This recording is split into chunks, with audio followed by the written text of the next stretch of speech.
વિક્રમ સંવત 2081 કારતક વદ ચોથ તારીખ 19/11/2024 મંગળવાર. વાલા ભક્તો, ભગવાન સ્વામિનારાયણે આપણે સૌ કોઈને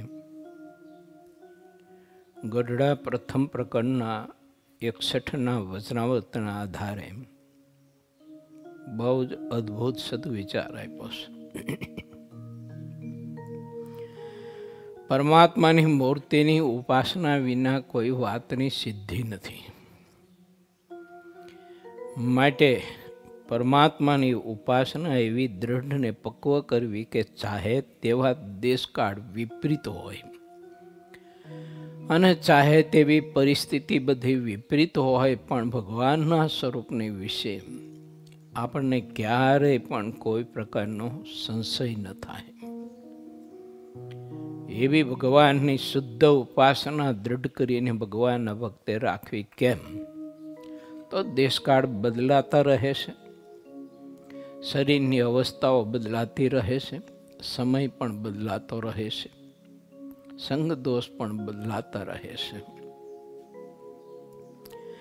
જો ઉપાસનાની દ્રઢતા ન હોય તો આ બધા બદલાવમાં પરમાત્માની ભક્તિ કરવી, સ્થિર રહેવું, સાધુતાને કાયમને માટે છેલ્લા શ્વાસ સુધી એક ધારી પકડી રાખવી, યા તો સાધુતાને નભાવવી છેલ્લા શ્વાસ સુધી, ચાહે તે આપણે પ્રવૃત્તિઓ કરતા હોય, ચાહે તે વ્રત તપ સાધના આરાધના આપણે કરતા હોઈએ, પરંતુ સાધુતાનો પ્રકાશ માણસે હંમેશા આગળ રાખવો જોઈએ. તો તે પ્રકાશ આપણી સામે આવેલી અનુકૂળ પરિસ્થિતિઓ, પ્રતિકૂળ પરિસ્થિતિઓ ચાહે તે હોય, પરંતુ આત્માને એનો ડાઘ ન લાગવા દે, સ્પર્શવા ન દે. અનુકૂળ પરિસ્થિતિઓ જ્યારે હોય ત્યારે માન, સન્માન, પૂજા, પ્રતિષ્ઠા, વખાણ, ખુશામતીઓ વગેરે વગેરે બહુ સામે આવતું હોય છે. બધું રીતિ સિદ્ધિને આ બધું આવતું હોય છે. જીવમાં બહુ બદલાવ આવવાનો સંભવ છે એમાં, જો ઉપાસનાની ખામી હોય તો. અને કાં પછી વિપરીત પરિસ્થિતિઓ આવે, એક સાંધે ને 13 તૂટતા હોય. આવી બધી પરિસ્થિતિઓ જ્યારે સામે આવીને ઊભી રહે ત્યારે ઉપાસનાની જો દૃઢતા હોય તો વાંધો ન આવે. જીવ એમાંથી ધીરજતા ગુમાવે નહીં, નહીતર ધીરજતા માણસ ગુમાવી દે. અને પરમાત્માની મૂર્તિનું ધ્યાન, ભજન કરવું વગેરે વગેરે પ્રભુને પામી જવા માટેનું સાધન કરવું, એમાંથી જીવ ઘણી વખત નિરુત્સાહી થઈ જાય છે. માટે પ્રત્યેકને ત્યાગી કે ગૃહી, મોટો કે નાનો, ગુરુ કે શિષ્ય, રાજા કે રંક, ભગવાનના સ્વરૂપની ઉપાસના દૃઢ કરી અને પોતે હંમેશા દાસ ભાવે રહી અને સૌની સેવા, ચાકરી, પરિચર્યા, બીજું ત્રીજું ભગવાન ભજાવવા માટેનું જે કંઈ કાર્ય છે તે કરવું અને કરાવવું. પણ દાસત ભાવ છૂટવાનો જોઈએ. છૂટો તો ઉપાસના જવાની, પરમાત્મા ગૌણ થવાના, આપણો કર્તૃત્વ ભાવ પ્રધાન થવાનો. અને એ આપણને પીડા બહુ આપશે. એવી પીડા આપશે કે ન સહેવાય કે ન કહેવાય. આવી પીડા માણસને આપે છે. આ લોકની દ્રષ્ટિ સુખ દેખાતું હોય, પણ ઠાકોરજી આપણાથી થોડા થોડા થોડા થોડા ધીમે ધીમે ધીમે દૂર થતા જતા હોય. એ લક્ષ્ય હોવું જોઈએ આપણને, મારો ઠાકોરજી દૂર કેમ થાય છે, શા કારણથી દૂર થાય છે. મારો ઠાકોરજી મારાથી ક્ષણ માત્ર દૂર ન થવો જોઈએ. બાકી બીજું બધું જ પોસાય આપણને. આખી દુનિયા બુડી જાય ને તોય વાંધો નથી, આપણું બધું લૂંટાઈ જાય તોય વાંધો નથી, પણ ઠાકોરજીનું સામીપ્ય એ હંમેશા અખંડ ને અખંડ રહેવું જોઈએ, દૂર ન થવું જોઈએ. આટલું પ્રત્યેક ભગવાનના ભક્તોએ લક્ષ્ય ખૂબ જ રાખવું જોઈએ અને એના માટે પરમાત્માના સ્વરૂપની દૃઢ ઉપાસના જોઈએ. હવે ઉપાસના, આશ્રય, ભક્તિ અને સાધુતા એ આપણામાં ક્યારે આવે ને ક્યારે દૃઢ થાય અને એનો સંપૂર્ણ પ્રકાશ આપણને ક્યારે મળે કે જે પ્રકાશના આધારે નિર્ભય થકા આપણે ગતિ કરી શકીએ.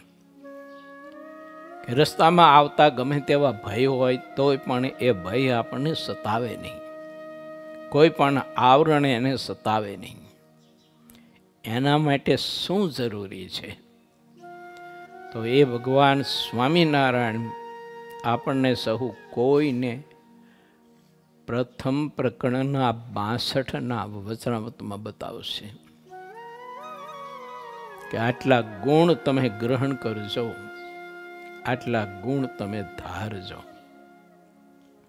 એ અદ્ભુત વાત કરશે મહારાજ. એમાં આપણે સૌ કોઈ પ્રવેશ કરીએ. પૂરો 21મો તરંગ 63માં ગઢડા પ્રથમ પ્રકારનું 62મું વચનામૃત નિશ્ચય હોય તેમાં ભગવાનના ગુણ આવે છે. ફાગણ વધી ચોથને દિવસ શ્રીજી મહારાજ દાદા ખાચરના દરબારમાં ચોકની વચ્ચે પલંગ ઉપર વિરાજમાન હતા અને શ્વેત ખેસ પહેર્યો હતો અને શ્વેત ચાદર ઓઢી હતી અને મસ્તક ઉપર શ્વેત પાગ બાંધી હતી.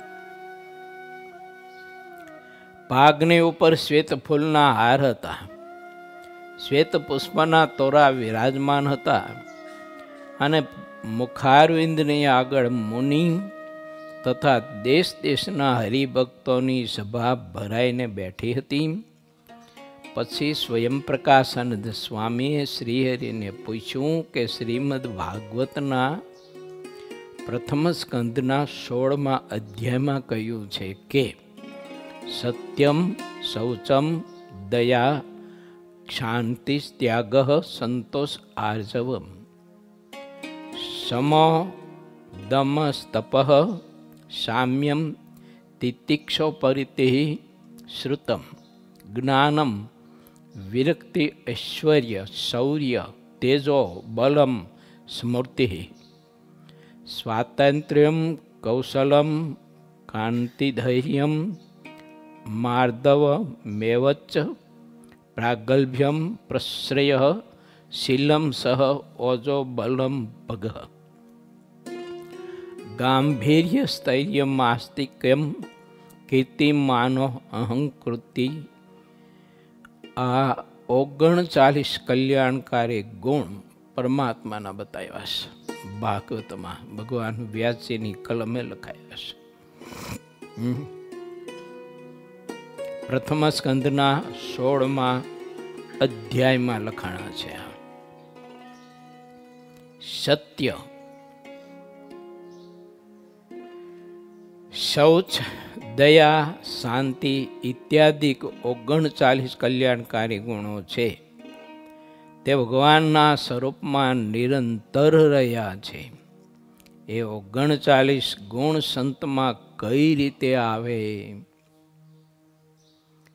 તે આપ પ્રેમથી અમને પ્રભુ સમજાવો.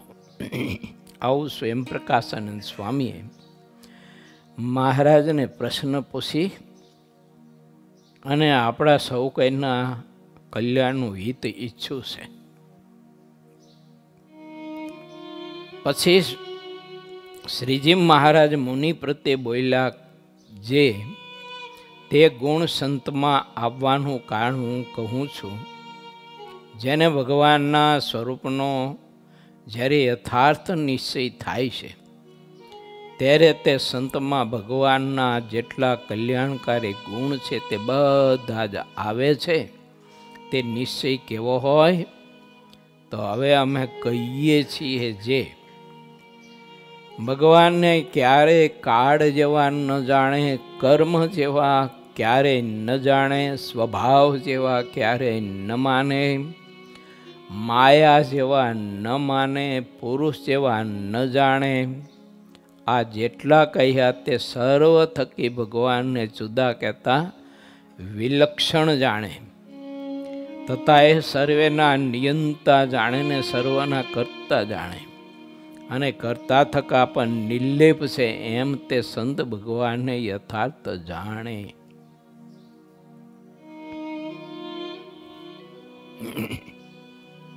પરમાત્મા આ બતાવ્યા બધા જ ભાવથી વિલક્ષણ છે, પર છે. ક્યાંક આપણા કલ્યાણ માટે પરમાત્મા નિષ્ઠુરતાનું દર્શન આપણને કરાવે અને આપણા સંકલ્પ સિદ્ધ ન થાય અને કોઈ આકસ્મિક એવા દુઃખના ઓળા ઉતરી પડે ત્યારે વિચારવું આ ભગવાનની ઈચ્છા છે એમ ન વિચારવું, પણ પરમાત્માની ઈચ્છા છે મારા કલ્યાણ માટે તેમ વિચારવું.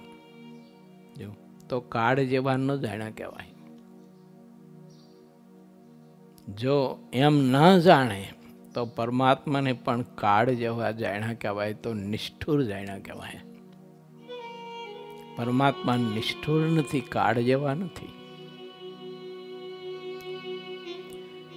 આગળ લખ્યું ને કે પરમાત્મામાં સત્ય, દયા, પ્રેમ, કરુણા, શૌચ, ધીરતા વગેરે વગેરે અપરંપાર ગુણો રહ્યા છે કે જેને હું ને તમે ગાઈ ન શકીએ. એક એક ગુણનું પ્રભુત્વ એટલું છે. પરમાત્મામાં રહેલું સત્ય, શૌચ, દયા, પ્રેમ, કરુણા, સ્નેહ અપરંપાર છે કે જેને કોઈ ગાઈ ન શકે. ભાગવતજીમાં સત્સંગી જીવન, સત્સંગી પોષણ વગેરે વગેરે ગ્રંથોમાં, પછી મહાભારતમાં, રામાયણમાં બહુ પ્રસંગો છે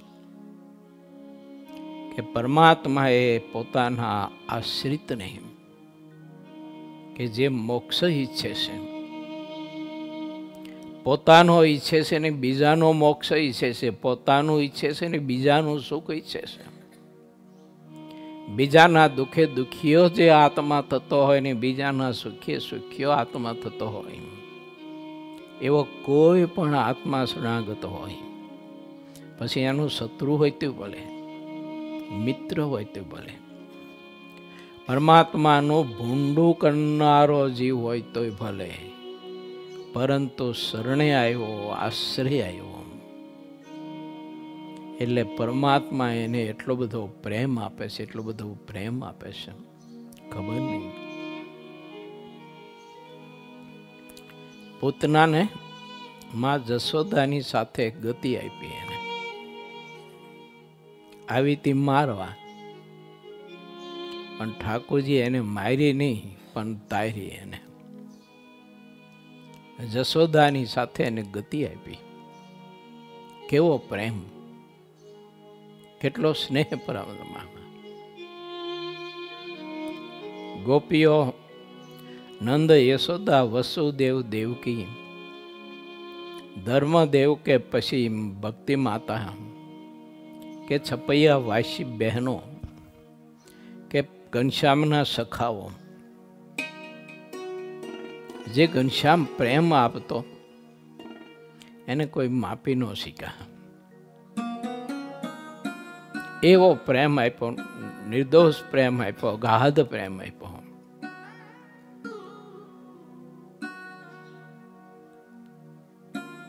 તો પરમાત્માને ભગવાનનો ભક્ત કાળ જેવા ન જાણે. એને નિષ્ઠુર ન જાણે, દયાહીન ન જાણે. કેમ? તો મારી તમારી આ લોકની ઈચ્છા પૂરી કરે તો પણ આપણને સુખી જ કરવા ઈચ્છે છે, ન કરે તો પણ આપણને સુખી કરવા જ ઈચ્છે છે. માટે પરમાત્મા તરફથી ભગવાનના ભક્તને કોઈ શારીરિક કે પછી અર્થવ્યવસ્થાનું યા તો બીજું ત્રીજું કોઈ પણ દુઃખ આવે ત્યારે ભગવાનનો ભક્ત વિચલિત ન થાય, દુઃખી ન થાય, પણ આનંદ માને કે વાહ, મારા ઠાકોરજી મારા ઉપર કેવી કૃપા કરી, જેણે કરીને શરીરમાં આવા દીર્ઘ રોગ મૂક્યા તો રસાસ્વાદ જીતાય છે, ઇન્દ્રિયો જીતાય છે. મહારાજે વચનામૃતમાં લખ્યું ને કે આ જીવને તો ઉદર અને શિષ્ણ બેને વિશે અતિશય રાગ અને પ્રીતિ છે, અને એ બે જ ભૂંડું કરનારા છે. તો એના રાગ બધા ટળશે, જીતાય છે. મારો ઠાકોરજી બહુ રાજી થાય છે. એમ ભગવાનના સ્વરૂપને વિશે કોઈ સંકલ્પ બીજો ન કરે. એમ જો કરે તો આપણે ભગવાનને કાળ જેવા જાણ્યા કહેવાય, નિષ્ઠુર. પરમાત્મા કોઈનો ક્યારેય પણ વધ નથી કરતા, કોઈને મારતા નથી, કોઈને દુઃખ દેતા નથી. પરમાત્માનું કામ એક જ છે કે જીવને કોઈ પણ ભોગે એને સુખ જ આપવું, પ્રેમ જ આપો, સુખ જ આપવું, આનંદ જ આપો. એને બીજું કંઈ આવડતું જ નથી. ઠાકોરજી બીજું કંઈ શીખો જ નથી. બોલો, આટલું શીખો છે કે બધાને પ્રેમ આપવો, ખૂબ પ્રેમ આપવો, સુખ આપવું. માટે આપણા સૌ કોઈના જીવનમાં કોઈ શારીરિક કે અર્થવ્યવસ્થાની કોઈ પણ તકલીફ આવી પડે તો પરમાત્મા ઉપર નાખો નહીં કોઈ દિવસ. ઘણા બધા છે ને આના કારણે નાસ્તિક થઈ જતા હોય છે. આ લોકમાં પોતાની કાંઈ આવી ઈચ્છા પૂરી ના થઈ હોય ને તો પૂજા મૂકી દે, કંઠી તોડી નાખે, ભગવાનનો આશ્રય છોડી દે, મંદિરે જતા બંધ થઈ જાય. એટલે ન અટકે, પણ પછી પરમાત્માની પેટ ભરી ભરીને પછી નિંદા કરે. આવો હાવ પાકો નાસ્તિક જીવ થઈ જાય છે એમાં. એટલે ભગવાનને ક્યારેય પણ કાળ જેવા ન જાણે તો કર્મ જેવા પણ પરમાત્માને ન જાણે. કારણ કે પરમાત્માનું આ લોકમાં પ્રગટ થવું અને પરમાત્માને આ લોકમાં જે કંઈ આપણા કલ્યાણ માટેની ઈચ્છાઓ પૂર્તિ કરવા માટેની ક્રિયા કોઈ પણ કરવી અને કોઈ કર્મ કરવું, તે કર્મ પરમાત્માને વિશે મારે તમારે પઠી ન લેવું. કારણ કે તો કાળ અને કર્મ બેથી પર તત્વ છે. એ કઈ કર્મ આધારિત થોડુંક એમનું શરીર છે, અને એ ક્રિયા કરે છે એ કઈ પોતા માટેનું કર્મ થોડુંક છે. એ રથ ચલાવતો હતો એ કઈ પોતા માટે થોડોક ચલાવતો હતો. એ તો રથ ધર્મના રક્ષણ માટે ચલાવતો હતો. માટે આપણે વિચારવું જોઈએ, નહીંતર લોકો અર્થના અનર્થ કરી અને ઘણી વખત નાસ્તિક થઈ જતા હોય છે.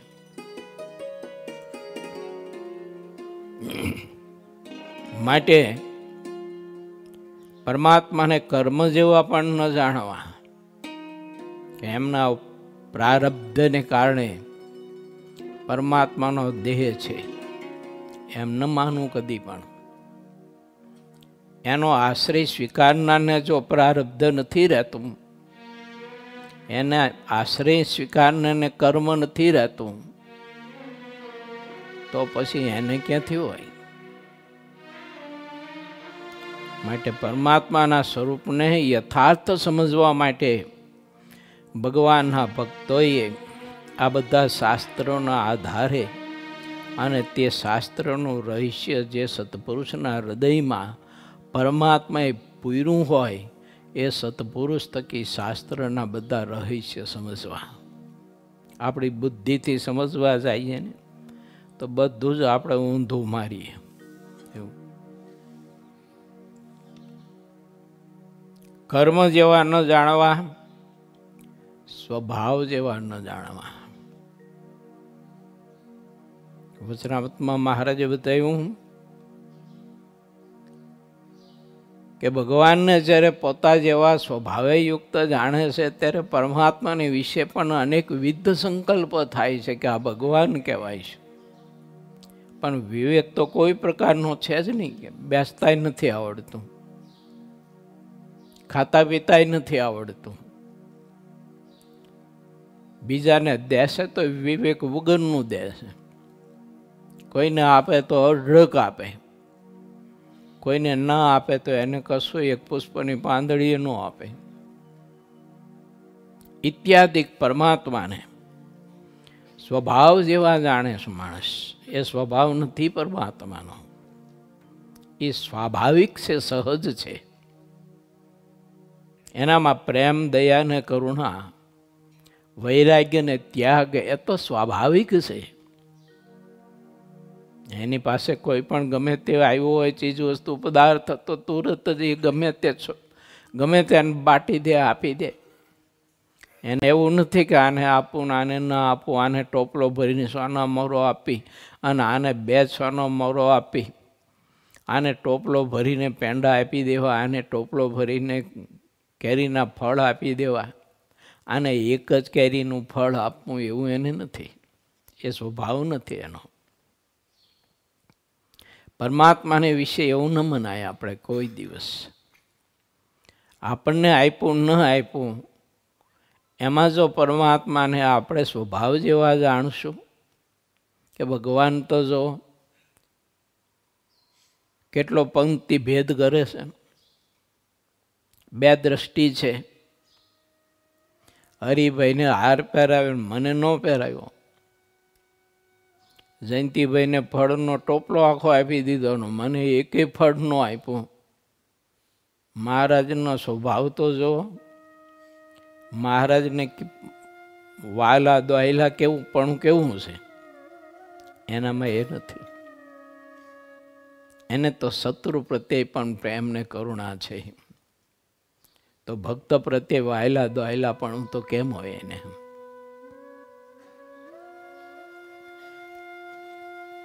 માટે આપણે વિચારવું કે પરમાત્માની આવી કવી પણ સ્વાભાવિક ચેષ્ટા જોઈએ અને આપણને સંકલ્પ એવો ન થવો જોઈએ.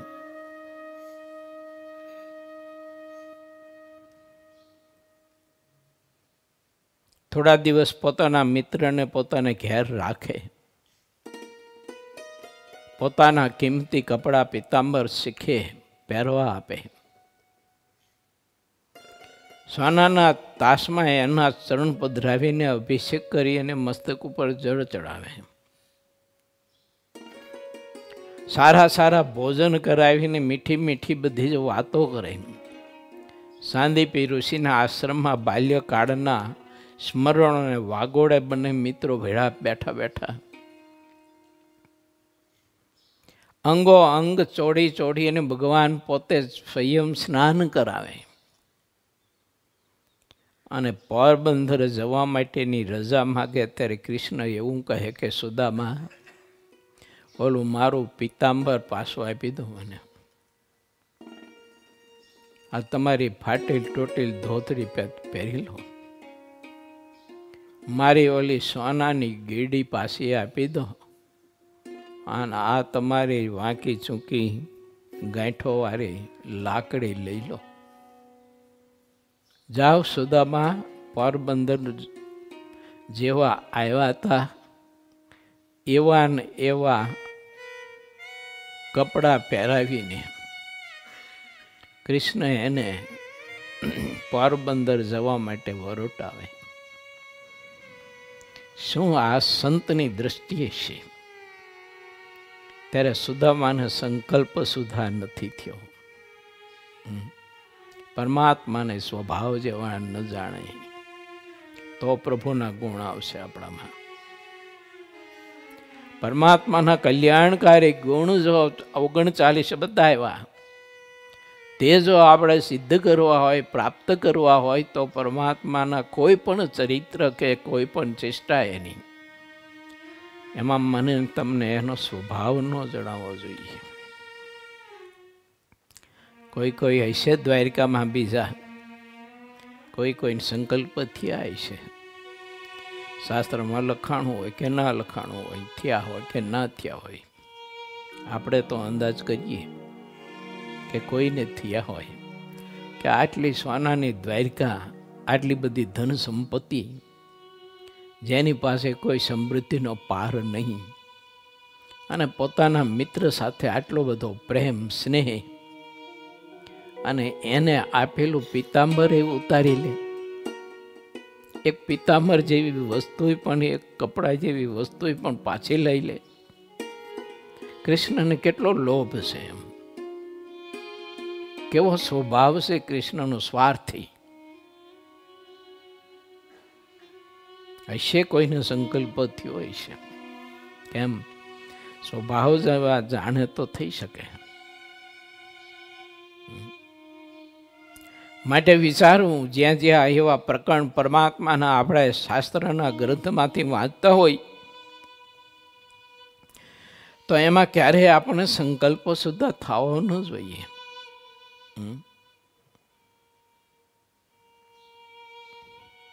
અને એને નથી કોઈ પાસે સ્વાર્થ, નથી કોઈનો મોહ, એને કોઈનો મોહ નથી. નિર્મોહી તત્વ, તેમાં તો કહેવાય છે ને, નિર્મોહી મારા નાથ, નમેરા કેમ થયા જી રે. એવો નિર્મોહી પરમાત્મા. પણ ઘણી વખત આપણે અજ્ઞાનતા, આપણું અધૂર્યું જ્ઞાન, એ પરમાત્માને વિશે પણ કોઈ એવા સંકલ્પ પરથી બેસે તો પ્રભુના ગુણ ન આવે. માટે પરમાત્માને સ્વભાવ જેવા ન જાણવા. જો ને મહારાજનો સ્વભાવ કેવો છે, વાયલા દોહલા કેવા રાખે છે. આને આગળ બેસાડ્યો, આને હાર પહેરાયો, આની પ્રશંસા કરે છે ખૂબ જ, આને ખૂબ જ નવાજે છે, આના કાર્યને બિરદાવે છે. આપણે તો કરીને તૂટી મેરા ભગવાન માટે, પણ આપણને તો ક્યારેય બિરદાવતા નથી, આપણા કાર્યની ક્યારેય બિરદાવતા નથી. ઇત્યાદિક સંકલ્પ તે પરમાત્માને સ્વભાવ જેવા જાણ્યા કહેવાય. તો પ્રભુને વિશે કોઈ એવો સ્વભાવ નથી, અને આપણે પરઠીએ છીએ.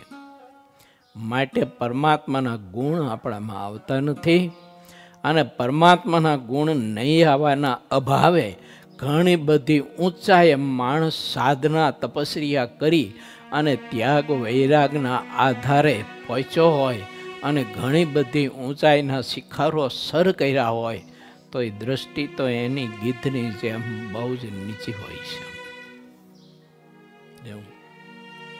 એનો અહમ, એનું કર્તૃત્વ ભાવ એને ત્યાં ઊંચે પહોંચ્યા પછી પણ પીડા આપતું હોય છે. માટે વિચારીએ, આપણે પરમાત્માના ગુણ ધારવા માટે કંઈક વિચારીએ, અને એ ગુણ જો પરમાત્મામાં આપણામાં આવ્યા છે સાધુતાના, તો ઊંચાઈએ પણ જઈ શકશું, ત્યાં સ્થિર પણ રહી શકશું, અને એને પચાવી પણ શકશું. નહીતર ઘણી વખત આરાધના કરીને ઊંચાઈએ તો પહોંચી જઈશું, પણ ત્યાં ટકી નહીં શકાય, અને એને પચાવી નહીં શકાય. બહુ કામ કઠિન છે. આરાધના કરતાં કરતાં સામર્થ્ય ઐશ્વર્ય મેળવું, લાખો માણસો આપણે માનવા પૂજવા માંડ્યા. પ્રથમ આપણે કોઈ એક પણ મનુષ્ય માનતો નહોતો, અને કોઈ આપણે ચપટી આટોય નહોતો આપતો. પણ પછી એટલી ઊંચાઈ એ આદમી પહોંચ્યો અને એટલી ઊંચાઈ તે સાધક પહોંચ્યો કે લોકો લાખો રૂપિયાના ઢગલા કરે ને પદાર્થોના ઢગલા કરે ને એના વચને લાખો ને કરોડો રૂપિયાના દાન કરે. આટલી ઊંચાઈ પહોંચ્યો. સાધુતાના અભાવે એ બધું પચે નહીં અને જીવને એવો બ્રહ્મ થઈ જાય કે આ બધું જે કંઈ છે તે મારા પ્રભાવના કારણે છે. તો ભૂલી ગયો તારા પ્રભાવના કારણે તો કશું નથી. તારા પ્રારબ્ધમાં તો એ ખોરી જાયનો આટોય નહોતો. એ પરમાત્માએ તને પ્રકાશ આપ્યો, સામર્થ્ય આપ્યું અને એટલે તને આ બધી સમૃદ્ધિ, સંપત્તિ, માન, સન્માન કે વગેરે વગેરે બધું પ્રાપ્ત થાય છે. એને લઈને થાય તો ભૂલો. સાધુતા જો હશે તો આનાથી બચશું આપણે. સાધુતા જો હશે તો આપણને આવો કોઈ દિવસ કુવિચાર નહીં આવે કે મારે લઈને છે, મારા પ્રભાવના કારણે છે, મારા ત્યાગ વૈરાગનો આ પ્રભાવ છે, મારી સમજણને આવડતનો આ પ્રભાવ છે. આવો અહંકાર કદી પણ ઊભો નહીં થાય જો સાધુતા છે તો. માટે પ્રત્યેક સદગ્રસ્ત કે ત્યાગી, જ્ઞાનો કે મોટો, ગુરુ કે શિષ્ય, વિદ્વાન કે અભણ, રાજા કે રંક, સમગ્રને સાધુતા કેળવી બહુ જરૂરી છે. અને આ પરમાત્માના જે ગુણ કહ્યા તે ગુણ એ સાધુતા છે. અને એ ગુણ ક્યારે આવે તો કે પરમાત્માને ક્યારેય પણ કાળ જેવા ન જાણે, સ્વભાવ જેવા ન જાણે, કર્મ જેવા ન જાણે, પુરુષ જેવા ન જાણે, પરમાત્માની બધાથી વિલક્ષણ માને.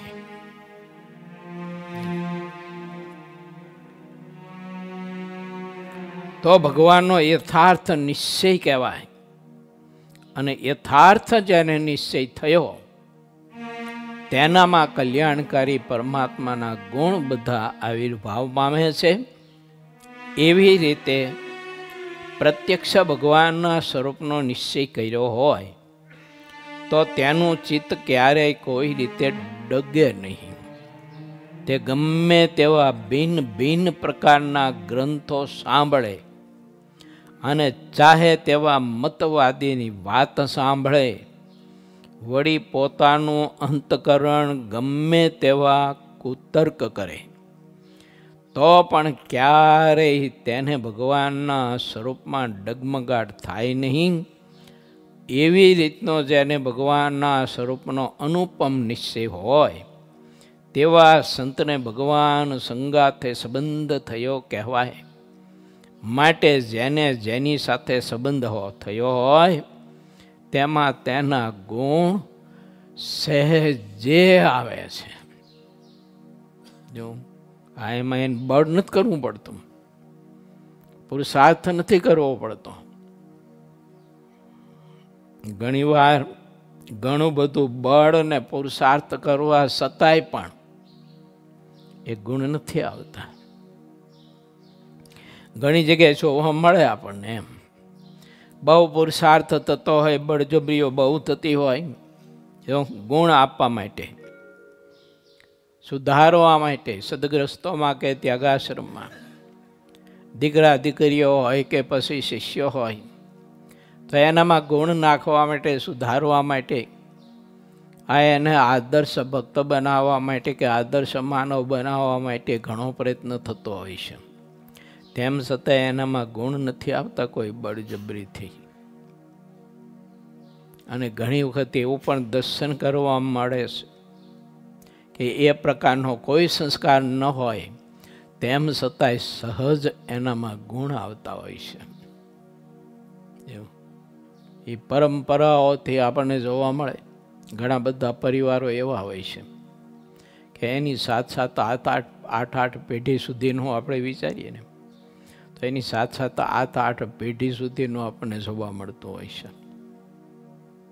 એનો એ ગુણનો પ્રભાવ છે ને એનામાં હોય છે. એમ ત્યાગીમાં પણ હોય છે, ગ્રસ્તમાં પણ હોય છે. જો આ ઘણી બધી દીકરીઓ લગ્ન ગ્રંથિથી પોતાના સસરાને ઘેર જાય ત્યારે એ દીકરીના લોહીના સંસ્કારો પણ કેટલી બધી પેઢીઓના એમાં દેખાતા હોય છે. એવું માટે વિચારીએ એના સંબંધ જો મેં કહ્યું હતું એક વખત ખબર છે કે આપણી પરંપરાઓમાં ગ્રસ્ત હોય કે ત્યાગી હોય પણ એ આપણી પરંપરાના જે વડવાઓ છે એના ગુણ જો બેઠા હું ને તમે દર્શન કરીએ ને નિયારીને ખૂબ જ દર્શન કરીએ ને તો એની ચાલ મારીને તમારી ચાલમાં આવી જાય. બોલો, એ ચાલતા હોય, હરતા ફરતા હોય, પરિક્રમા કરતા હોય અને એનું દર્શન જો આપણે ભાવથી નિરીક્ષણ કરતા હોય અને ખૂબ જ ભક્તિભાવથી દર્શન કરતા હોય તો એ આપણા બાપની ચાલ આપણામાં આવી જાય. એવું આપણી માની ચાલ આપણામાં આવી જાય, એ આપણા ગુરુદેવની ચાલ આપણામાં આવી જાય, સહજ આવી જાય. અમે એમાં કોઈ બળ જ ન કરવું પડે, એને કોઈ પ્રયત્ન ન કરવો પડે. કેવળ ને કેવળ ભાવથી દર્શન કરે, એના નેત્રનું દર્શન કરે ભાવથી. કોઈ ભક્ત ઉપર, કોઈ જીવ ઉપર જ્યારે નિરાળી દ્રષ્ટિથી, પ્રેમાળ દ્રષ્ટિથી, અમૃત જ્યારે દ્રષ્ટિથી એને પાતા હોય અને એ દ્રષ્ટિમાં એના નેત્રોમાં અમૃત ઝરતું હોય, એ ભક્તિભાવથી હું ને તમે દર્શન કરીને તો આપણા નેત્રમાં પણ એ જ અમૃત, એવું જ અમૃત આવી જાય. અને વિકાર જે આપણી દ્રષ્ટિમાં છે, મારા તારા પણાનો કે પછી સુંદરતાનો કે કુસુંદરતાનો, જે કંઈ આપણામાં વિકાર છે આંખમાં, તે વિકાર એ અમૃતના પ્રભાવે કરીને નીકળી જાય ત્યારે તે નેત્રમાં ભલે બે હોય, નેત્રો એના આંખો ભલે બે હોય પણ એની દ્રષ્ટિ એક થઈ જાય. અને એની દ્રષ્ટિ એક થઈ જાય. મારો તારો ન હોય એની દ્રષ્ટિમાં. એની દ્રષ્ટિમાં મારા તારાપણાનો કોઈ ભેદ ન હોય, સબ સરખા. કેમ કે સત્પુરુષના નેત્રનું અમૃત એનામાં આવિર્ભાવ પામ્યું છે. એમાં આપણે પંચે જ્ઞાની ઇન્દ્રિયો, ચારે અંતકરણ, પંચે જ્ઞાની ઇન્દ્રિયોના પંચે દેવતાઓ અને ચારે અંધકરણના દેવતાઓ, એ દેવતાઓમાંય પણ એ સત્પુરુષનો પ્રકાશ આવે છે. ત્યારે તે દેવતાઓ તે ઇન્દ્રિયો દ્વારા કોઈ દિવસ વિકાર ગ્રહણ ન કરે. આ હરિભાઈ મારા છે એને કહેવાય વિકાર. આ પ્રેમજીભાઈ મારા નથી એને કહેવાય વિકાર. એ વિકાર ન રહે એનામાં. એક જ દ્રષ્ટિ થઈ જાય કઈ તો એક થઈ જાય કે આ મારા બધા જ પ્રભુના છે, મારા ઠાકોરજીના દીકરાઓ છે, મારા પ્રભુના દાસ છે, મુક્ત છે બધા.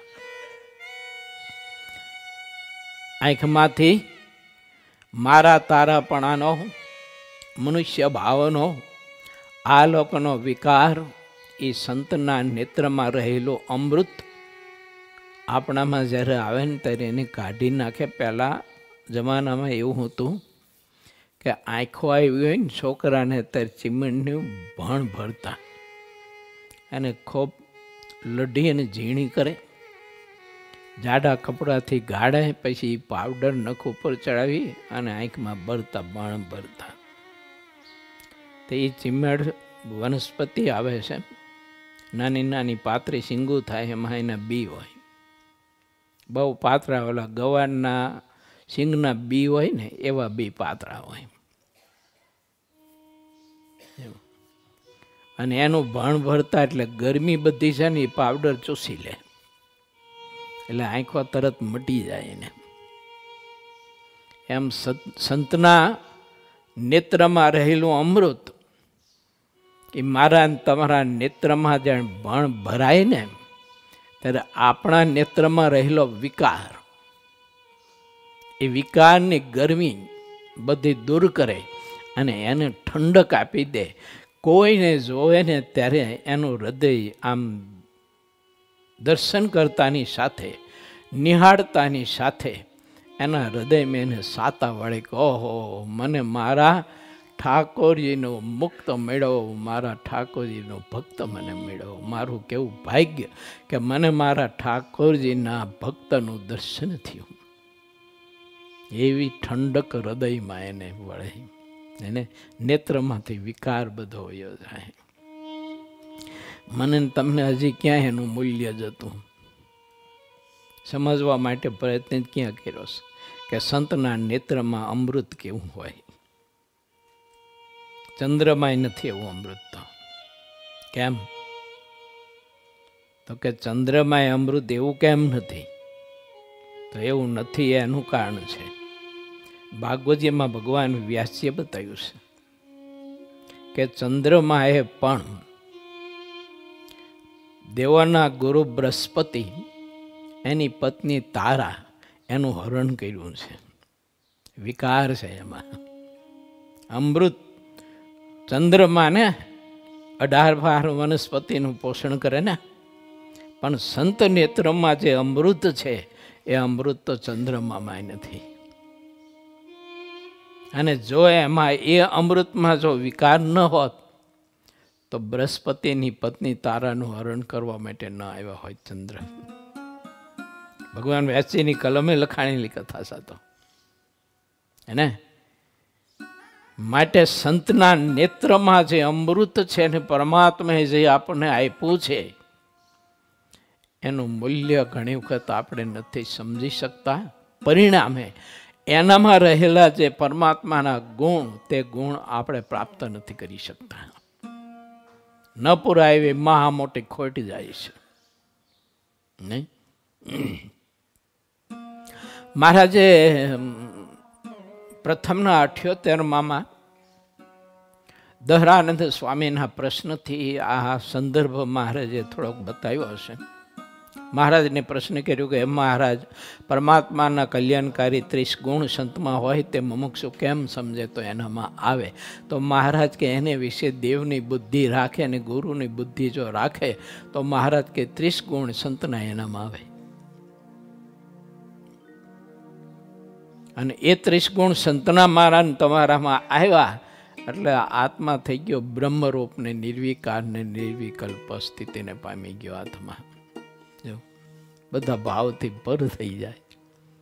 આવું અદ્ભુત મહારાજે આપણને અમૃત આપ્યું છે. માટે વિચારીએ, ભગવાનના સંતના નેત્રમાં રહેલું અમૃત એને તો ઠાકોરજી ઈચ્છે છે, તો હું ને તમે તો કોણ? એમ એના અમૃતને તો ઠાકોરજી પણ ઈચ્છે છે. પોતે જ આજ્ઞા કરીને ગામડે મોકલ્યા હોય હરિભાઈ સંતોને, ભગવાન સ્વામિનારાયણ, જાઓ 2 મહિના સુધી અમે આજ્ઞા ન કરી ત્યાં સુધી અમારા દર્શન કરવા નહીં તમારે આવવાનું. એ સાધુને મોકલી દે. સંતો પોટલા લઈ અને નીકળી જાય. પછી બ્રહ્માનંદ સ્વામી હોય કે મુક્તાનંદ સ્વામી હોય, ગોપાળાનંદ સ્વામી હોય કે નિત્યાનંદ સ્વામી હોય, હવે એ બધા સંતો વયા જાય ત્યારે પછી ઢોલિયા ઉપર બેઠો બેઠો મહારાજ રડતો હોય. પાછો કોઈ ભક્ત આવીને પૂછે કે મહારાજ કેમ આજ તબિયત બગડી છે તમારી, કેમ કષ્ટ છે કાંઈ તમને શરીરમાં? તો મહારાજ કે મને આજે મારો મુક્તાનંદનો મને આનંદ પ્રાપ્ત ન થયો, એનું મુખ જોવા ન મળ્યું, મને એના નેત્ર જોવા ન મળ્યા, મને એના નેત્રનું અમૃત મને પાન કરવા ન મળ્યું, મને મારો બ્રહ્માનંદના નેત્રમાં રહેલું અમૃત એ આજે મને ચૂંગવા ન મળ્યું, મને મારા ગોપાળાનંદના નેત્રમાં રહેલું અમૃત તે મને આજે પાન કરવા ન મળ્યું. ઠાકોરજી તે અમૃતને ઈચ્છે છે. મધ્યના 63ના વચનામૃતમાં મહારાજે કહ્યું છે કે આત્મસત્તા રૂપે થઈ ગયો હોય અને એવી સ્થિતિ પ્રાપ્ત કરી હોય તોય મહારાજ કે એ સ્થિતિ કરતાં સંતના હૃદયમાં ને એના નેત્રમાં રહેલો અમૃત એ આત્મસત્તાની સ્થિતિ કરતાં પણ અધિક છે, શ્રેષ્ઠ છે. અને એટલે મહારાજ કે અમારે જન્મ ધારણ કર્યાનું કોઈ નિમિત્ત નથી, પણ કાંઈક નિમિત્ત ઊભું કરીને જન્મ ધારણ કરી અને મહારાજ કે સંતના મધ્યમાં રહી અને એના હૃદયનું અને એના નેત્રનું અમૃત જાણે હું અખંડ પીધા જ કરું, પીધા જ કરું, પીધા જ કરું, પીધા જ કરું, તોય મને તૃપ્તિ ન થાય. મધ્યના 63માં મહારાજે બતાવ્યું છે. અને કે જેને અક્ષરધામનો અધિપતિ પુરુષોત્તમ નારાયણ, જેના આધારે અસંખ્યાત બ્રહ્માંડો, અસંખ્યાત ભૂમિકાઓ અને અસંખ્યાત કાંઈક બધા સૃષ્ટાઓ વગેરે વગેરે શક્તિઓ જેના આધારે છે. અને એ સર્વનો આધાર પણ સંતના નેત્રમાં રહેલા અમૃતને એટલું બધું ચાહતો હોય છે અને એટલી બધી ભૂખ હોય છે. અને એ અમૃત ઠાકોરજીએ દયા કરીને કૃપા કરી અને મને ને તમને વિના સાધને આપ્યું, વિના પ્રયાસે આપ્યું, વિના પુરુષાર્થે આપ્યું. તોય એ સંત દિલનું અને સંત નેત્રનું અમૃત હું ને તમે લઈ શકીએ કે ના લઈ શકીએ, આપણને એનું મૂલ્ય હોય કે ના હોય ખબર નહીં. એટલે પ્રભુ કહે છે કે સાંભળો કેવી રીતે આવે છે એક ગુણ. તો જેમ આપણા નેત્રને જ્યારે દીવાની સાથે સંબંધ થાય છે, આ દ્રષ્ટાંત આપે છે મહારાજ, ત્યારે તે દીવાનો પ્રકાશ નેત્રમાં આવે છે. તેણે કરીને નેત્રની આગળ જેટલો અંધકાર રહ્યો હોય તેનો નાશ થઈ જાય છે, તે સૌને પ્રત્યક્ષ દેખાય છે. તેમ જેને ભગવાનના સ્વરૂપના દ્રઢ નિશ્ચય કરીને ભગવાન સાથે સંબંધ થયો હોય તેને વિશે ભગવાનના જે કાંઈ કલ્યાણકારી ગુણ છે તે સર્વે આવે છે. પછી ભગવાન જેમ સર્વ પ્રકારે નિર્બંધ છે અને જેમ ચાહે તેમ કરવા સમર્થ છે અને પોતે અજીત છે, તે રીતે તે સંત પણ ભગવાનનો પ્રતાપ સંબંધ અને નિશ્ચય કરીને અતિશય સમર્થ થાય છે અને એવા નિર્બંધ થઈ જાય છે કે તે વર્ણવી શકાતો નથી, એવા નિર્બંધ અને અજીત થઈ જાય છે. હવે એ ભગવાનનો સંબંધ જે મહાપુરુષને થયો તો એ મહાપુરુષ એવા અજીત થઈ ગયા, એવા નિર્બંધ થઈ ગયા, એવા નિર્બાધ થઈ ગયા, એવા નિર્વિકાર થઈ ગયા. અને પછી તે પ્રકાશ જો આપણને મળી જાય, તે દીવાનો પ્રકાશ જો આપણને મળી જાય તો અજ્ઞાન રૂપે અંધારું દૂર થઈ જાય. એટલે મને ને તમને અંદર ને બહાર, આમને ને સામને, પ્રત્યેક ઘટપટાદિકમાં, પ્રત્યેક આકારમાં, વાયુમાં, આકાશમાં, અગ્નિમાં, તેજમાં, જળમાં, પાતાળમાં, સ્વર્ગમાં, ઉપર નીચે, આજુબાજુ સર્વત્ર પરમાત્માનું સ્વરૂપ અખંડ એને અનુભવાયા કરે, અખંડ અનુભવાયા કરે. કેમ? તો કે સંતની સાધુતાના પ્રકાશે કરીને આપણા નેત્રમાં રહેલો અંધકાર, જે કંઈ ભાવ છે આપણો માયિક દેહાત્મ બુદ્ધિનો જે કંઈ ભાવ છે, માયાનો વિકાર છે, તે બધો જ વિકાર નષ્ટ થઈ ગયો. એટલે એકદમ આત્મા નિર્મળ અને સ્વચ્છ થઈ ગયો. એટલે પરમાત્માનું સ્વરૂપ એ આત્માને જ્યાં દ્રષ્ટિ નાખે ને ત્યાં અખંડ ને અખંડ અનુભવાય પરમાત્મા. એને કેવી અદ્ભુત કથા, કેવા અદ્ભુત વિચારો ભગવાન સહજાનંદ સ્વામીએ આપેલા સિદ્ધાનંદ સ્વામીએ સંગ્રહ કરી અને આપણને સૌ કોઈને આ અમૃત પાઈ રહ્યા છે. આ સત્સંગ ન મળ્યો હોત,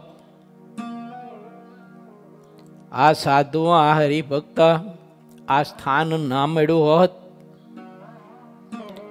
તો અત્યારે આપણે 8માં 5 મિનિટની વાર છે, ક્યાં હોત? પાવડો લઈને નાકા વારતા હોય, ઘઉં વાવ્યા હોય ને એમાં પાણી પાવાના, જો કાં તો ખાંઠિયું ખોદતા હોય, કાં તો ચકલા ઉડાડતા હોય તો ડબ્બો વગાડી પોટલો ટૂટલો ગોબા ગળિયાવાનો. આજે ઠાકોરજી આપણા ઉપર કૃપા કરી અને પોતાના ચરણમાં મહારાજે આપણને સ્થાન આપીને આવું અમૃત જ્યારે આપણને પાઈ રહ્યા છે અને આવો અમૃત પીવા માટેનો આપણને અવસર મળ્યો છે. આ તો ઓલા જેવું છે, ભજન સ્વામી ગાય છે ને જેવું, કે મારે નહોતો પીવો અને મને પાયો, એવું છે. આ તો જો આ તો મારે નહોતો પીવો ને મને પાયો. ઠાકોરજીએ ગુણ આપીને આપણને સંસારમાંથી ઉખાડી નાખ્યા, એમાંથી ઉખાડીને મહારાજે એના ચરણમાં આપણને બેસાડી દીધા. કેવી કૃપા કહેવાય હરિભાઈ. બહુ વિચાર કરી ત્યારે એમ થાય કે ઓહો ઠાકોરજીની દયા તો જુઓ, કૃપા તો જુઓ. એના ત્યાગ વૈરાગના ગુણ આપીને આખું સંસારનું બધું પડ તોડી નાખ્યું.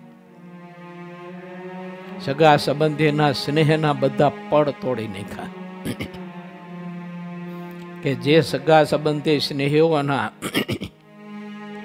એ બંધાયેલા બધા જે આવરણના પડ છે ને એ મોટા મોટા તપસ્વીઓનો તોડી શીખ્યા. અને એ પુરુષોત્તમ નારાયણે આ 15, 20, 18, 21 વર્ષના છોકરાઓના મહારાજે પોતાના ગુણ આપીને પડ તોડી નાખ્યા. બોલો હે જયંતિભાઈ, કેવી કૃપા કહેવાય. નહીતર આ અવસ્થા તો વિષય ભોગવવા માટે થનગણતી હોય. વિષય ભોગવવા માટે, વિષય મેળવવા માટે તો કંઈક વલખા કરતી હોય, હે ને? કંઈક ખેલ ખેલતી હોય કે ન ખેલતી હોય. આ અવસ્થા ન કરવાના કેટલા કર્મ કરતી હોય. મા બાપની આખી જિંદગીની કમાયેલી બધી આબરૂને ઝીરો કરવા માટે થઈને કેટલો પ્રયત્ન કરતો હોય, ખતમ કરવા માટે પરિવારને. આજ ઠાકોરજીની કૃપા છે. મહારાજે આપણને એક આ સહજાનંદ સિંધુ સાગર કેટલા કેવળ અને કેવળ પ્રેમ, દયા અને કરુણા જેવા અમૃતથી ભરેલો, અને ઠાકોરજીએ તે આપણને સમુદ્રના કિનારે આશ્રમરૂપી સદન બાંધી આપ્યું. ને વિદેશમાં છે ને બહુ પૈસા હોય ને એ લોકો સમુદ્રના કિનારે મકાનો બાંધે અને પછી શનિ રવિ રજાના દિવસ હોય ને ત્યારે આનંદ માણવા જાય. તે આનંદ કેવો માણે? દારૂ પીવે, માછલા ખાય, કરચલા ખાય. અને આજે સહજાનંદ સિંધુ સાગરના કિનારે મને ને તમને આ ત્યાગાશ્રમ યા તો આશ્રય રૂપી પરમાત્માનો આશ્રય રૂપી આપણે એવા સદન બાંધી દીધા, એવા મહેલ બાંધી દીધા કે આ સમુદ્રના કિનારે રહીને તમે એનું અમૃત પીધા કરો. ત્યાગ, વૈરાગ, ધર્મનિષ્ઠા, ભક્તિનિષ્ઠા, પ્રેમ, કરુણા વગેરે વગેરે ભગવાનના કલ્યાણકારી ગુણોના મહા અમૃતે જેવા અમર ફળ જેવા ફળ. ઓલો અમર ફળ તો આ દેહને અમર બનાવે, પરંતુ આ અમર ફળ તો આત્માને અમર બનાવે અને અનાદિ મુક્તની સ્થિતિ આપી દે. આજે એવી ભગવાને કૃપા કરી જો આપણા ઉપર. જો આ કેફ મને તમને અખંડ રહેવો જોઈએ, ભૂલાવો ન જોઈએ. એક ક્ષણ માત્ર કેફ ન ભૂલાવો જોઈએ. અખંડ કેફ રહેવો જોઈએ કે મારા ઠાકોરજી જુઓ તો ખરા મારા ઉપર કેટલી કૃપા કરી છે. રંકને પરમાત્માએ ગણી ન શકાય એટલી અઢળક વિપુલ પ્રમાણમાં ધન સંપત્તિ આપી દીધી. શું ભગવાન કે એવો છે કે સુદામાને ઝૂંપડામાંથી મહેલ કરી દીધા હતા, ત્યારે મને તમને આજે ઝૂંપડામાંથી મહેલ નથી કરી આપ્યા? ઠાકોરજી આજે આપણને પણ ઝૂંપડામાંથી મહેલ કરી આપ્યા છે. આવો મહાદિવ્ય અલૌકિક સુખ ઠાકોરજી આપ્યું છે આપણને. આવી મહારાજની આપણા પર કૃપા છે. માટે એનો કેબર એને આપણને એનું જો આપણને અખંડ ગૌરવ જો રહે ને એનું, તોય કલ્યાણ માટે એટલું કાફી છે. બીજું સાધન કદાચ ન થાય તો અને આટલું જ આપણને રહે ને તોય કાફી છે કે મારા પર મારા ઠાકોરજી જેવો તો ખરા કૃપા તો કરી, કેવી કૃપા કરી છે. અને મારું બધું દર્દ દારિદ્ર્ય બધું ટાળી અને આવો સરસ મજાનો પરમાત્માનો નિશ્ચય રૂપી અને આશ્રય રૂપી મહા મોટો ગગનચુંબી મહેલ બનાવી દીધો મારા ઠાકોરજીએ મને. અને એમાં અખંડ ને અખંડ મને એની કૃપાનું ને એના ગુણોનું અમૃત પાયા કરે છે. બહુ અદ્ભુત વાત છે. માટે શ્રીહરિ કહે છે કે ગુણ કેનામાં નથી આવતા? તો કે ભક્તનો દ્રોહ ભગવાનના ભક્તનો દ્રોહ કરે એનામાં ન આવે. એને મનુષ્ય જેવા જાણે તો ન આવે. એને પોતા જેવા જાણે તો એનામાં કલ્યાણકારી ગુણ એકેય ન આવે. માટે મહારાજ કહે છે કે મેં આપેલા ગુણ અને એ ગુણ ધારેલો જે સંત છે એને મારું સ્વરૂપ માનજો, મહારાજ કહે છે. 68મું કહે છે પ્રથમ, હું એમાં અખંડ વાસ કરીને રહ્યો છું.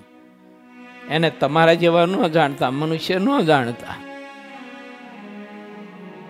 તો ગુણ આવશે તમારામાં કલ્યાણકારી બધા જ, નહીતર નહીં આવે. પછી જે નિર્વિકારાનંદ સ્વામી હતા તેમને એક સ્થિતિ રહેતી ન હતી. તેથી તેમણે શ્રીહરિને પૂછ્યું કે જેને ભગવાનનો નિશ્ચય તો હોય તો પણ તેમાં રોડા કલ્યાણકારી ગુણ આવતા નથી અને દિવસે દિવસે માન તથા ઈર્ષા વધતા જાય છે, તેનું શું કારણ હશે? સત્સંગમાં આવ્યા પછી આ તકલીફ થાય તે મને સમજાતું નથી, પણ તે બાબત આપ જાણો છો માટે મને કહો ને. પછી શ્રીહરિ મુનિ પ્રત્યે બોલ્યા, ભગવાનની પાસે અમૃત લાવીએ તથા સિંગડીઓ વસનાગ લાવીએ, દૂધપાક સાકર ને અફીણ લાવીએ અને તે સર્વેને પ્રેમથી ભગવાનના થાળમાં ધરાવીએ તો પણ જેનો જેવો ગુણ હોય તે ક્યારે પલટાઈ જતો નથી. તેમ જે જીવ આસુરી હોય અને અતિશય કુપાત્ર હોય તે જો ભગવાનની સમીપે રહે તો પણ તે પોતાના સ્વભાવનો ક્યારે ત્યાગ કરતો નથી. પછી તે કોઈ ગરીબ હરિભક્તનો દ્રોહ કરે તેણે કરીને તેનું ભૂંડું થઈ જાય છે, પણ તે તેને દેખાતું નથી. મારા બાપ, કોઈ ગરીબનું દિલ કોચવતા નહીં, દુભાવતા નહીં. આપણી સામર્થ્યને બળના અભિમાને, ધન સંપત્તિને સત્તાના અભિમાને કોઈ ગરીબના દિલને, એની આંતેડીને કોઈ દિવસ દુભવતા નહીં. નહીતર વાવેલું બેજ ખબર નહીં ગમે ત્યારે ઉગશે, અને ઉગશે તારી ડાબની ચૂકો અને એ વાંસની ચૂકો છે ને એ આપણા આખા શરીરને વીંધી નાખશે.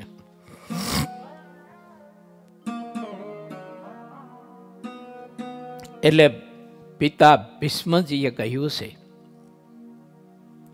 યુધિષ્ઠિર રાજાને, ભીષ્મ પિતાએ કહ્યું યુધિષ્ઠિર રાજાને કે યુધિષ્ઠિર, તું કોઈ ગરીબને જો દુભાવીશ ને તો તારા વંશે સહિત તારો નાશ થાય છે. માટે કોઈ ગરીબને દુભાવશો નહીં. સાધુતા રાખો. સાધુતા હશે તો જ હું ને તમે આનાથી બચી શકશો. જો આપણામાં સાધુતા નહીં હોય તો કોઈને દુભાવતા આપણે જરાય પણ અચકાઈશું નહીં. ગમે તેને ગમે ત્યારે આપણે ટડકાવી નાખશું અને ગમે તેની પાસે ડોળા કાઢી અને ધાક ધમકીઓ આપી અને એના અંતને આપણે ચીરી નાખશું, દુભાવશું, અને એ કર્મ આપણને બહુ દુઃખ ને પીડા આપશે. વળી ભગવાન તથા ભગવાનના સંતની સમાન કે અધિક કોઈ નથી. તે મનુષ્ય જેવા દેખાતા હોય છતાં તેના દ્રોહનું પાપ બહુ લાગે છે. શા માટે? જે બહુ નામી એવા ભગવાન સૌમાં અંતર્યામી રૂપે કરીને રહ્યા છે અને તે પોતાની ઈચ્છામાં આવે ત્યાં તેટલું સામર્થ્ય જણાવે છે. માટે તે ભક્તના અપમાને કરીને ભગવાનનું અપમાન થાય છે. તેથી તે અપમાનના કરનારાનું અતિશય ભૂંડું થઈ જાય છે. તેનું જે ભૂંડું થયું હોય તે બીજાને દેખાય છે. જેમ હિરણ્યકશિપુ હતો, તેણે બધી ત્રિલોકીને વશ કરી રાખી હતી. આવો તે ભારે બળવાન હતો, છતાં પણ જ્યારે તેણે પ્રહલાદજીનો દ્રોહ કર્યો ત્યારે ભગવાન સ્તંભમાંથી નૃસિંહ રૂપે તત્કાળ પ્રગટ થયા અને પળમાં તે હિરણ્યકશિપુનો નાશ કરી દીધો. આવો વિચાર કરીને ભગવાનના ભક્ત હોય તેણે અતિશય ગરીબપણું પકડવું, પણ કોઈનું લગાર પણ અપમાન તો ક્યારેય કરવું નહીં. કારણ કે ભગવાન તો ગરીબના અંતને વિશે પણ ચોક્કસ વિરાજમાન રહ્યા છે. તે ગરીબનું અપમાન કરનારનું ભૂંડું કરે છે. આને સાધુતા કહેવાય. એટલે કપડાને કે પદને સાધુતા કહેવાય. એને જેનું હૃદય એકદમ કોમળ છે, નિર્મળ છે, પ્રેમ દયા કરુણા ભક્તિથી નિતરે છે જેનું હૃદય, એને સાધુ માનો. આપણે શું છે, વેશને સાધુ માની લઈશું. વેશને, દેશને, સત્તાને ન સાધુ મનાય મારા બાપ. એ ગમે તેટલી ઊંચી પાઇટ ઉપર હું બેઠો હોય તો એને કહીને કે હું સાધુ થઈ જાઉં? હે, એમ કઈ થોડીક સાધુતા આવી જાય મારા બાપ. એ તો એના દિલમાં પરમાત્માના આ બધા જ ગુણ ભીરા હોય, પ્રેમથી નિતરતું હોય દિલ. મહારાજ કહે છે કે એવું દિલ હોય ને એને કોઈથી દુભવતા નહીં. આવું જાણીને કોઈ અલ્પજીવને પણ દુભવવો નહીં. જો કોઈ પણ વાતના ગર્વે કરીને જેને તેને દુભવતો ફરતો હોય તો તેને કુજાત કુપાત્ર જાણવો. ગર્વગંજન એવા ભગવાન પોતે અંતર્યામી રૂપે કરીને સૌમાં અમાપપણે વ્યાપીને રહ્યા છે. તે ભગવાન તેના ગર્વને ખમી શકતા નથી. પછી ગમે તેના દ્વારા પ્રગટ થઈને તે અભિમાની પુરુષના અભિમાનનો તત્કાળ સારી પેઠે નાશ કરી દે છે. એટલા માટે મનમાં ભગવાનનો ડર રાખો. માટે જે સાધુ હોય તેણે તો ક્યારેય લેશ માત્ર પણ અભિમાન રાખવું નહીં. તો જ તે ખરા સંત કહેવાય છે. એ કીડી જેવા જીવને પણ ક્યારેય દુભવો નહીં. તે નિર્માની સાધુનો ચોક્કસ ધર્મ રહ્યો છે. ઇતિ શ્રી સહજાનંદ સ્વામી શિષ્ય સિદ્ધાનંદ મુનિ વિરચિત શ્રી હરિચરિત્રામૃત સાગરના 21 પૂરમાં ગરડા પ્રથમ પ્રકરણનું 62મું વચનામૃત કહ્યું. એ નામે 63મો તરંગ સમાપ્ત થયો.